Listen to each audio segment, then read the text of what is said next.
ప్రైజ్లాడండి. బాగున్నారా? ఇదన దేవుని అర్థం చూద్దామా? చిన్న వచనం పాడుకుందాం అండి. ఇహలోకాశలతో అందుడు నేనైతిని, నీ సన్నిధి విడచి నీకు దూరమైతిని. చల్లని స్వరముతో నన్ను నీవు పిలచి, మెల్లని స్వరముతో నన్ను నీవు పిలచి, నీలో నన్ను నిలిపిన నీ ప్రేమ మధురం. ప్రేమ ప్రేమ ప్రేమ నా యేసు ప్రేమ. ఇది నా దేవుని అర్థం చూద్దామండి. రండి, సామెతలు 30వ అధ్యాయము 5వ వచనం నుంచి చూసుకుందాం. రండి. దేవుని మాటలన్నీ పుటము పెట్టబడినవే, స్పష్టమైన మాటలే అని ఇక్కడ చెప్తున్నాడు సొలొమోను గారు.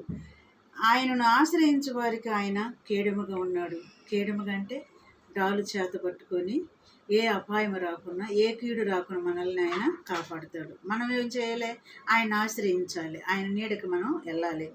అంత మాత్రమే కాదండి, మరి ఆయన మాటలతో ఏమి కూడా చేర్చుకోము. ఆయన మాటలు పుటమ వేయబడిన మాటలు కాబట్టి ఆ మాటలల్లో మనం మన మాటలు చేర్చకూడదు. ఆయన మాటలు స్పష్టమైన మాటలు, పరిశుద్ధమైన మాటలు, జీవము కలిగిన మాటలు, బ్రతికించే మాటలు. ఆ మాటలలో మన మాటలు ఏవి కూడా సమకూర్చకూడదని ఇక్కడ చెప్తున్నాడు.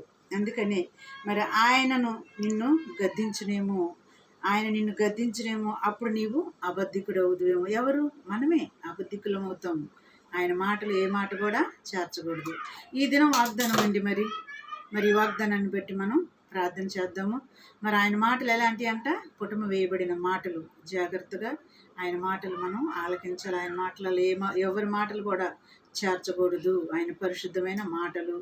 రండి, కళ్ళు మూసుకోండి, ప్రార్థన చేసుకుందాం.